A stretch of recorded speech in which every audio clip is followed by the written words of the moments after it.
Well, howdy, I say howdy do, ladies and gentlemen, boys and girls, and kiddies of all ages. I got another interesting rig all batched up for y'all ready to go, as well as for Jurassic June, and of course, Jurassic Park's 30th anniversary. I figure this here be a good time to give y'all my personal ranking of the 6 big budget films in the franchise, and I'll give my ratings for each one out of 10 as I go. Before we get this here show on the road, I just want to say 2 things. Number 1, this is only my personal opinion, so you don't have to 100% agree with me on everything that I say. If you want to disagree, that's fine. Just be nice about it. And number 2, there's not a single film in the franchise that I dislike. And I'm usually not as hard on these films as a lot of them darn critics are. So without further ado, let's cut the crap and get down to the nitty gritty. What do you say, huh? Alrighty, so to start this thing off at the very bottom of my 6 list, and yes, I know there's probably a whole lot of people out there that ain't exactly gonna agree with me on this one, because, you know, a whole lot of Spider Bad Boys and the Allen Raptor. I still think my least favorite film in the franchise is none other than 2001's Jurassic Park 3. Now, I know a whole lot of people out there really like to worship this one like it's the best thing ever, because, you know, the new unique Spinosaurus and Alan and Ellie do return and all that other stuff, but honestly, folks, it really is not by a long shot. I've seen a heck of a lot worse, do not get me wrong on that, but like I said, it is still my least favorite film in the franchise, being number 6 on my ranking of the Jurassic franchise, and I'm about to tell you what subtracts the 4 from the 10 to give it my 6 out of 10 rating. The first problem that I kind of have with this movie is that the story is not really all that interesting. I just didn't really find it, oh wow, this is really cool. It just really wasn't interesting, to be totally honest. And the characters, most of them, they're not really all that likable, especially the dadgum Kirbys. I understand Paul and Amanda, they're trying to find their kid on an island full of man-eating dinosaurs, but I honestly thought that they're Eric!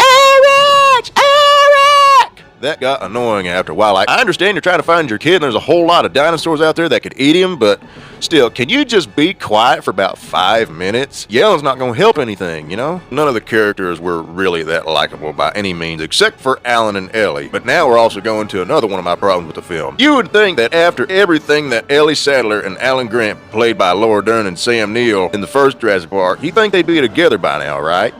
Wrong. They got this new fella by the name of Mark that Ellie is married to, so therefore, Alan and Ellie are still separated.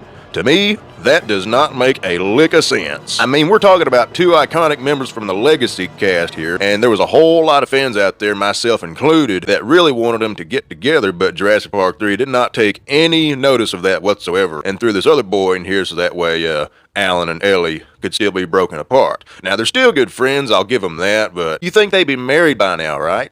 And those of y'all don't know what I'm talking about, there's that little kid playing with his toys dinosaur, and what does he say? Daddy, that's a baby boy, and that's a dinosaur man. He's literally telling the new man that Alan is the dinosaur man, so that should have told you right off the bat that, what the heck, why are Alan and Ellie still separated? Come on now. But, you know, it was still good to see them back nonetheless. It could have been better, but still cool to see him back. And now the number 1 problem I still have with this movie, despite what a whole lot of people say. I know a lot of people are going to say, get over it, it wasn't Rexy. Or Spinosaurus was a new unique addition to the franchise, which it was. My number 1 biggest reason why JP3 is my least favorite film in the franchise is still because the Spinosaurus kills the T-Rex too fast and too soon. Now yes, while I do understand T-Rex is not the only dinosaur in the franchise and not the only dinosaur in the world in general, I do understand that it is a good idea to introduce new species of dinosaurs and give them a spotlight so they have a chance to shine. And don't get me wrong, I will say that the Spinosaurus was definitely had a neat design and a neat roar, pretty much a good looking dinosaur and good sounding dinosaur as well, but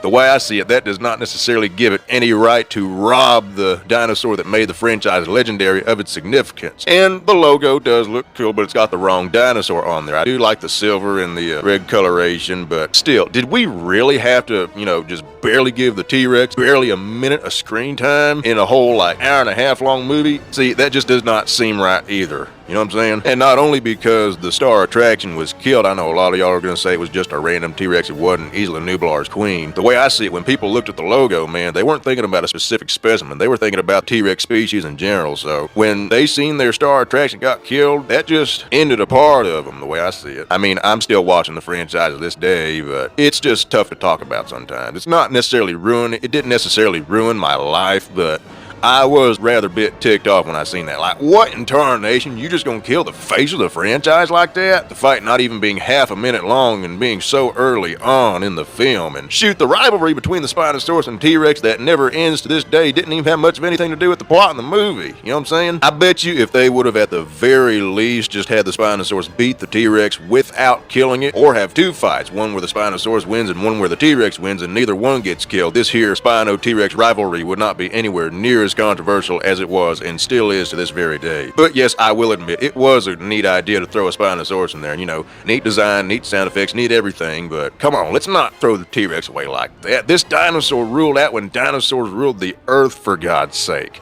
So you think they'd show just a little more respect than that? You know what I'm saying? But also, like I said, I don't hate Jurassic Park 3, I just didn't necessarily love it. It does have some good action scenes, and a lot of the dinosaurs do have neat design and neat colorizations. If you want another example besides the Spinosaurus and the T-Rex, I'll give you an example of the raptors. I think they did a pretty darn good job by making the male and female raptors different from each other. And I think some of the best raptor scenes were in Jurassic Park 3, as much as I do think it is overrated as all get out. I gotta say, the raptors were pretty darn creepy. You know, that one just sitting there and all of a sudden it pops out, and that one claws, what was his name, Udusky, right in the back. JP3 had some good raptors, but overall, Jurassic Park 3, despite what a whole lot of people might say, it's still my least favorite, placing it at number 6 on the list.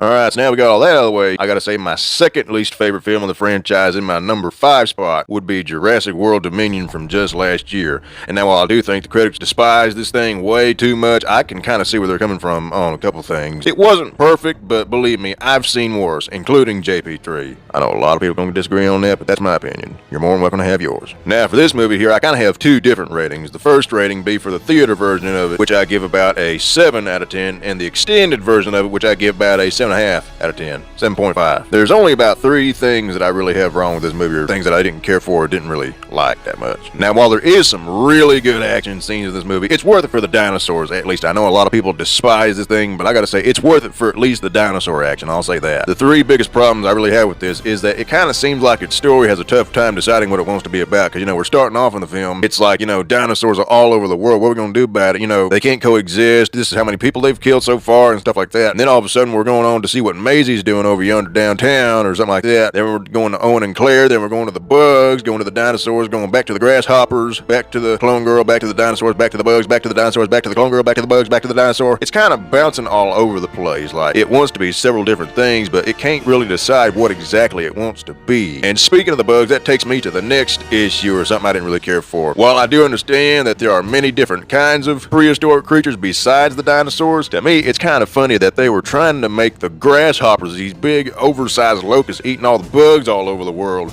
a bigger threat than the frickin' dinosaurs all over the globe. That seems a little weird, don't it? I mean, you'd think that the way the last movie ended with all the dinosaurs let out free into the world, and by the looks of all the trailers and teasers we got for this thing, that it was going to be strictly about dinosaurs and humans trying to coexist. What in the name of Nelly are we going to do about it? But then it turns out being more about clone girl Maisie, who is nice and sweet, don't get me wrong, and these here oversized locusts eating all the crops and stuff. Like, what's that got to do with dinosaurs that the film's, you know, kind of supposed to be about? You know what I'm saying? And if you want a little more talk about clone girl Maisie, I gotta say, the way that her, like, cloning story is told, because, you know, in the last movie it said that the grandfather got upset and cloned her when his daughter got killed in a car accident. But then in this one they're saying that the original Charlotte had some kind of disease, and so when Maisie was made, she like done some DNA switcheroo to cure that disease, and Dr. Wu's gonna try to use that to figure out how he's gonna fix the locust problem. But, you know, it's kind of confusing and stuff like that. Like, it's kind of hard to tell where they're going. And the last and probably biggest negative that I have for this movie, and I'm sure y'all seen this coming, but yes, very similar to Jurassic Park 3, another theropod, another bigger, badder theropod is introduced, you know, basically make the T-Rex look like a monkey.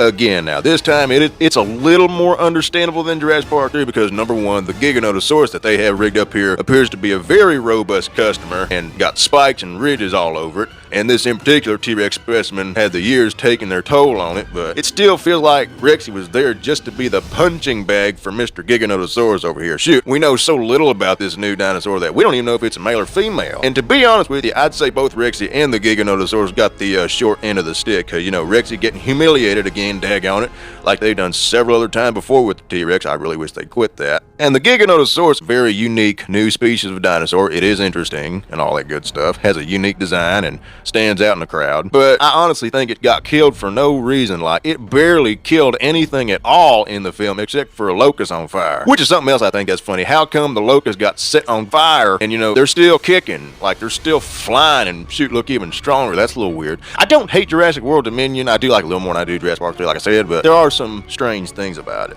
But anyway, yeah, the Giganotosaurus, I thought he or she got killed for no reason. Like, you go back and look at all the other antagonists and or theropod dinosaurs, the T-Rexes were pretty aggressive. The Spinosaurus was very aggressive. The Indominus Rex and Indoraptor were all kinds of flip-flop inside out and all kinds of wacky aggressive, because, you know, they were hybrids. But the Giganotosaurus, despite it being an intimidating looking son of a gun, it doesn't really do anything antagonistic or villainous, and it gets impaled for no reason, except, you know, kind of do that for the rivalry, the so-called rivalry between Rexy and the Giganotosaurus, which, the way Rexy was getting chucked around, looked a little more like a damsel in distress getting kicked around by a big macho or something like that than a rivalry. I understand Rexy is old, but she still should have lasted longer than she did, in my opinion. And shoot, she got a facelift, man. Like I say, that was probably the thickest she's ever been since the original film. So yeah, I don't hate Jurassic World Dominion. I actually did enjoy it quite a bit, despite what a lot of critics say, but it does have a couple issues here and there that we just talked about.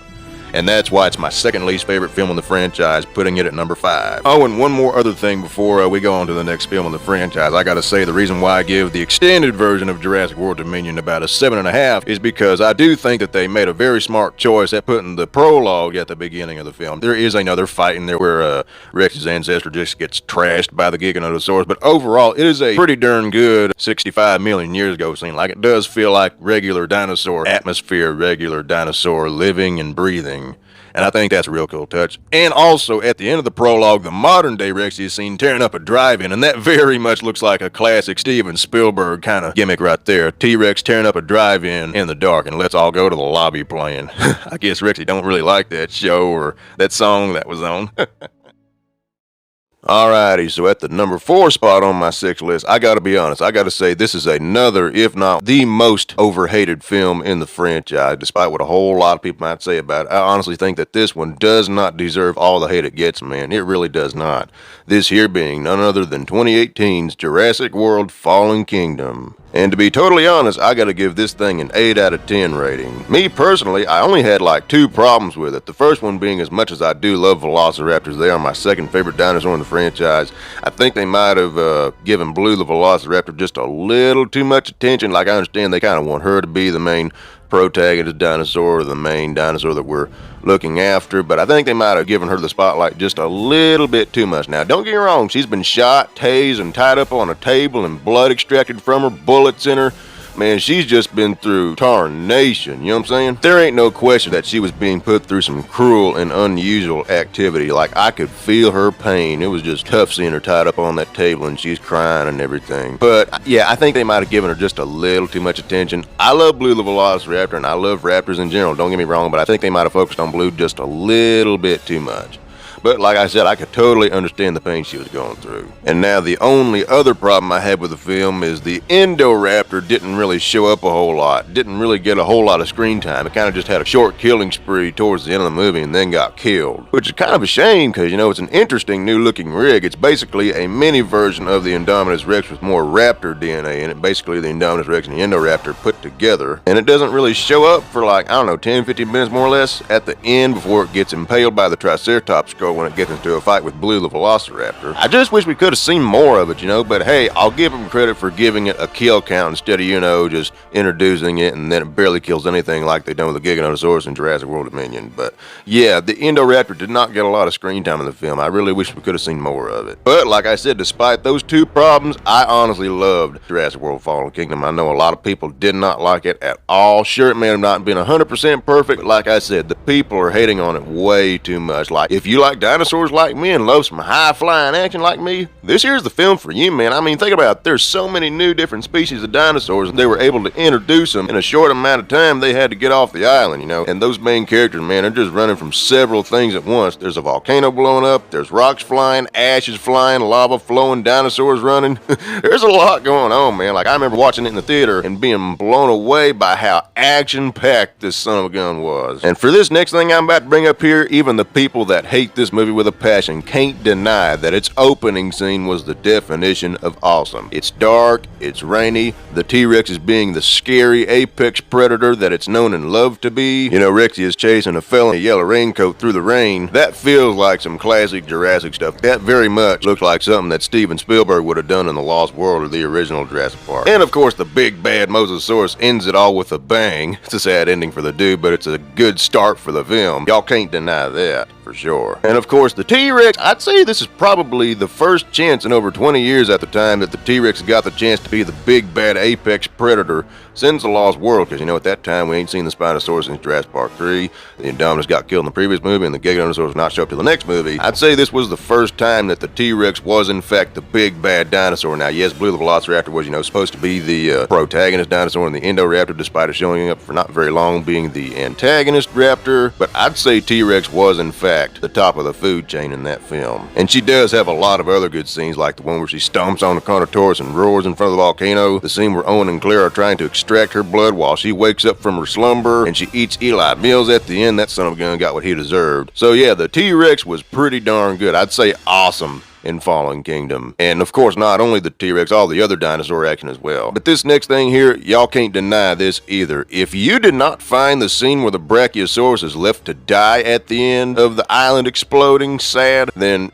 you just don't have a heart the way I see it. I mean, just looking at it back there getting eat up by the lava and the smoke and the ashes, and hearing it wail for the very last time. Like, I literally, half the time when I'm watching Fallen Kingdom, I'll literally not say a word. I'll literally have a moment of silence for this thing. That's how sad it is.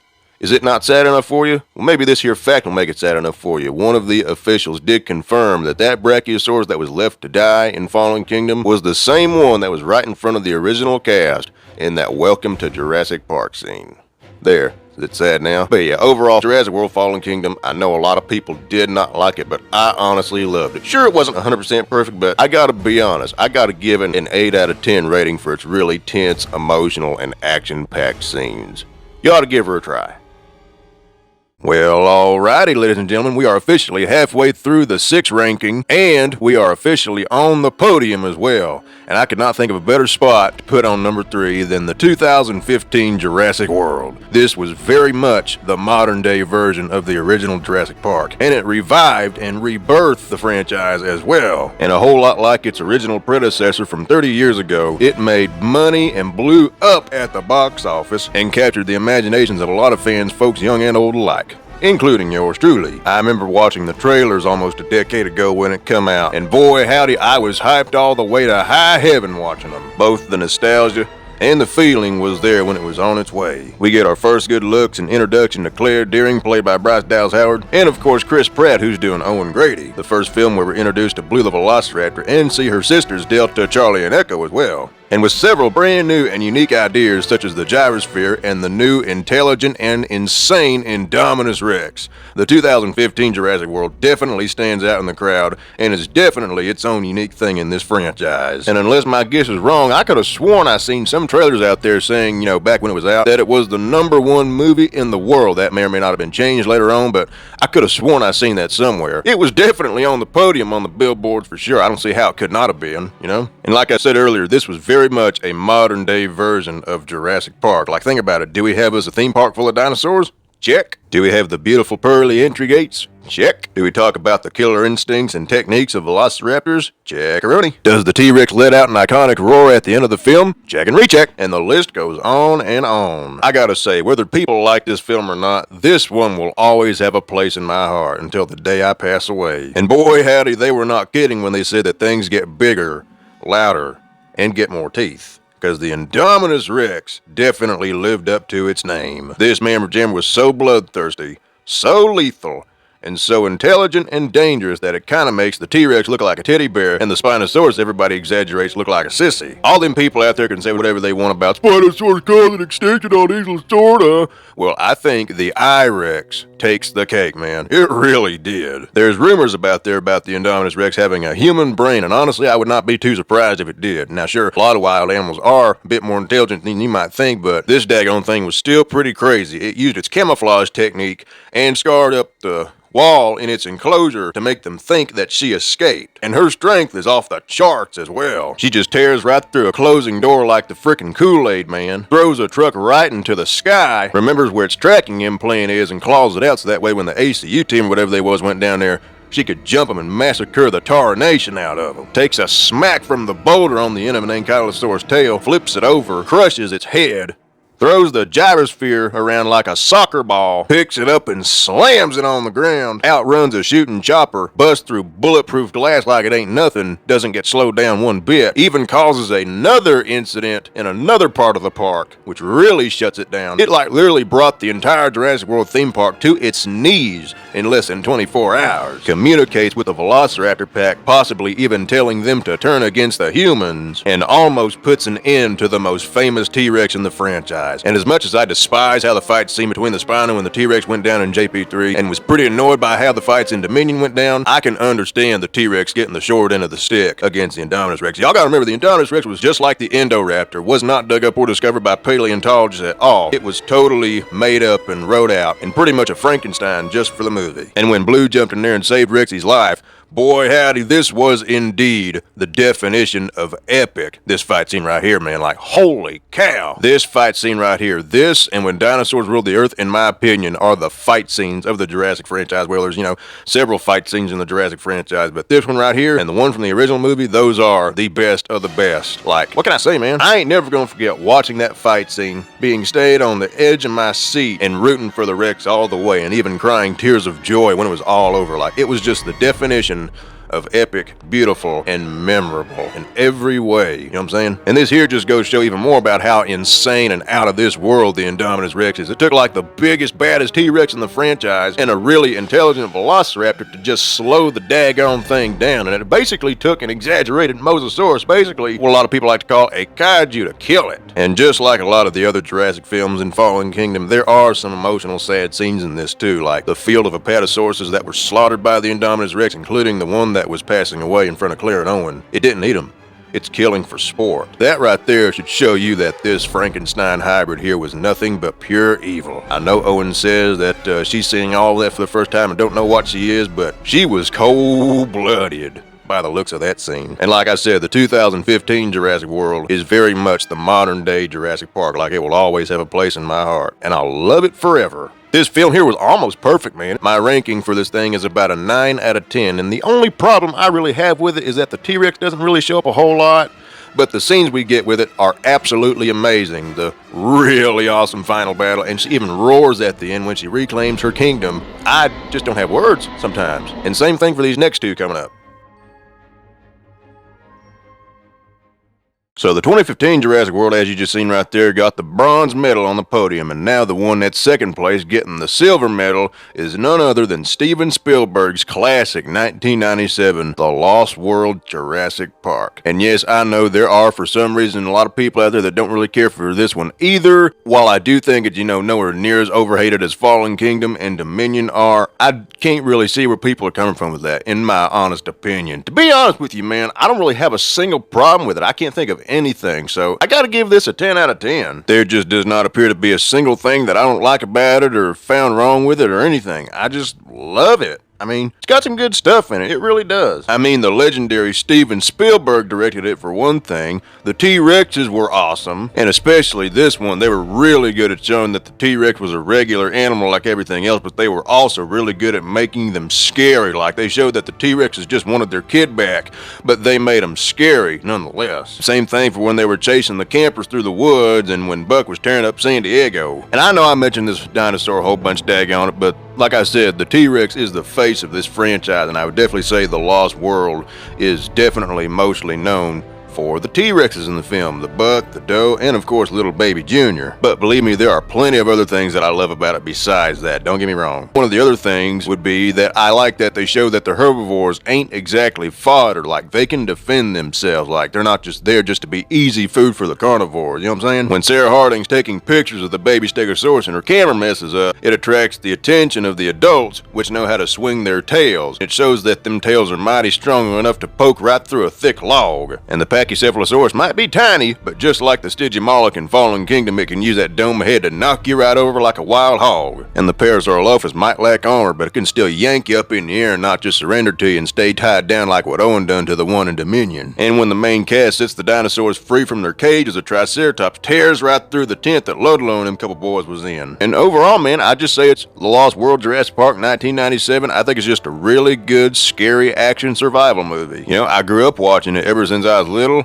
and you know, I'm still watching it to this day because it's timeless. It's a timeless classic, despite what a lot of people might say about it. And of course, I ain't gonna leave out that the great Ian Malcolm, played by Jeff Goldblum, returns. And he does not lie when he was saying, yeah, ooh, ah, that's how it always starts. But then later is running and screaming, and boy howdy, he ain't wrong there. Because that's how a lot of the Jurassic films usually start out, most of them. It usually starts off with the nice, friendly dinosaurs making the beauty scene, and then they show that they can defend themselves, or a carnivore shows up, and all heck breaks loose. And I personally think that the raptors in The Lost World, even though they didn't really do a whole bunch, like, you know, try to eat the main cast and, you know, dig holes and try to kill them, I gotta say that they had some pretty neat designs and really nice color schemes with their stripes, especially the tiger raptor, that, you know, kind of the orange, yellowish, and the black stripes going down it, and I love the big yellow eyes, man. Look really creepy. I honestly think the Lost World raptors are pretty underrated. I know they're not as easy to identify as the raptors in, like, say, the third movie, and certainly not Blue the Velociraptor, but the Lost World had some cool raptors too. They don't really get a lot of love, do they? To be totally honest with you. And of course, like I said, the legendary Steven Spielberg directed it, man. Can't really go wrong with that, can you? And this is also the very first movie to where we're introduced to them little compies. Those are the ones that look like naked chickens. They look cute as just one, but then they start ganging up on you and you're dead meat, you know what I'm saying? Which also takes me to another thing that I love about this classic movie, is that I think it has some of the best kills in the franchise. There was a lot of gruesome and brutality put into it, man. The first one, even though you don't see the poor girl's body, I gotta say that was a really gruesome one that they done right there. All those compies ganging up on the little girl, and the mama sees that her girl was just eating and she screams like a banshee. That's a real good one right there. And that scene where the two T-Rexes are tearing up the camper's little place there, that one fella that couldn't keep his trap shut gets stomped on by the T-Rex and is stuck to his foot while the T-Rex is chasing the people. That's kind of a funny and creepy one right there. That's a good kill, and a funny one at that. And later in that same scene, the male T-Rex, I do believe it was, has the people, you know, in the cave behind the waterfall. And that one dude has a snake going in his shirt, and he freaks out, which allows the T-Rex to pick him up and eat him. And when he's getting chomped by the T-Rex, you can see the blood turning the waterfall red. Real nice, gruesome touch right there, man. I like that. And I almost forgot about Mr. Dieter Stark's death. Remember, he was the fellow that was running through the woods because he got lost back there, and the compies start chasing him down, and they later tear him up, and the blood turns the river red. And I always thought that them little burgers were a good way of showing that nature ain't always what it appears to be. You know, looks ain't always deceiving. Something that might look cute might eventually get deadly if you don't leave it alone, if you know what I'm saying. But yeah, I just do not see a thing that I disliked about The Lost World 1997, man. I know some people don't like it, but I honestly loved it, and I still do to this day. Like, I gotta straight up give it a 10 out of 10.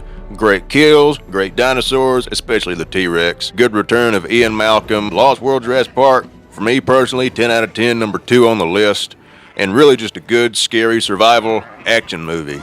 You should watch it.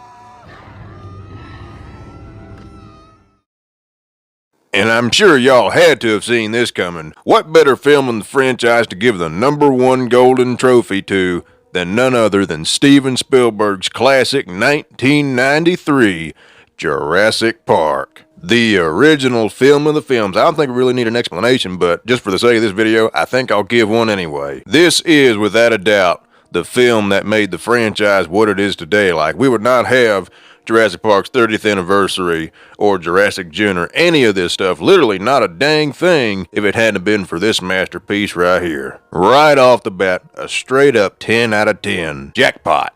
This one right here, ladies and gentlemen, you know it and I know it. This is the dinosaur film of the dinosaur films for a lot of people, including yours truly. Like, this is literally the Elvis Presley of not only the franchise, but like I just said, dinosaur films in general, to be honest with you. Fantastic and memorable, unforgettable cast members, fantastic and unforgettable dinosaurs, and scenes with the dinosaurs, whether they were beautiful, scary, or a combination of both. And sometimes even funny. And the way I see it, it doesn't necessarily matter what your favorite dinosaur is. It does appear to be that just about every scene or just about every line, like literally everything in the movie, is nothing more and nothing less than iconic. But yeah, this is the film, without a doubt, that really captured the magic, wonder, terror, and danger of dinosaurs. And it's still crazy to believe that this was all originally just a book, but then it later became a film franchise that lasted for 30 years. And of course, we know none of it would have been possible if it hadn't have been for the original Jurassic Park right here. The Welcome to Jurassic Park scene with the Brachiosaurus and John Hammond, iconic. Mr. DNA, iconic. The sick Triceratops, iconic. T-Rex breakout, T-Rex ambush, T-Rex chase, when dinosaurs ruled the earth, iconic. Raptors in the kitchen, iconic. Literally everything in the movie is iconic, I'm telling you. You could literally ask me if I could only watch one film in the entire franchise for the rest of my life. There ain't no question that it would be this one right here. I'm telling you that right now. While I would miss a lot of the other films and a lot of the things in them, this is the film of the films, like I've said a couple times now. This one very much made it look like dinosaurs were brought back from extinction. The combination of CGI and animatronics is just phenomenal. Like, sometimes I just do not have words to describe this thing. Even just the cars from the original are iconic, man. A lot like the gyrosphere from the first Jurassic World. The Jeep and the tour cars, they stand out in the crowd. Like, they have their own paint scheme, they have their own scenes that they're remembered by. Jurassic Park 1993, it's just very much the dinosaur movie, man. It is the dinosaur movie. And 30 years later, not only do the effects still hold out, but a lot of the lines are still laughable or memorable. And, you know, it's still very much the same magical thing it was. And its legacy still lives on to this very day. This was quite an adventure 65 million years in the making. Now, before I get out of here, I just want to say thank y'all for watching, and happy Jurassic June, and happy 30th anniversary to Jurassic Park, and the whole franchise in general.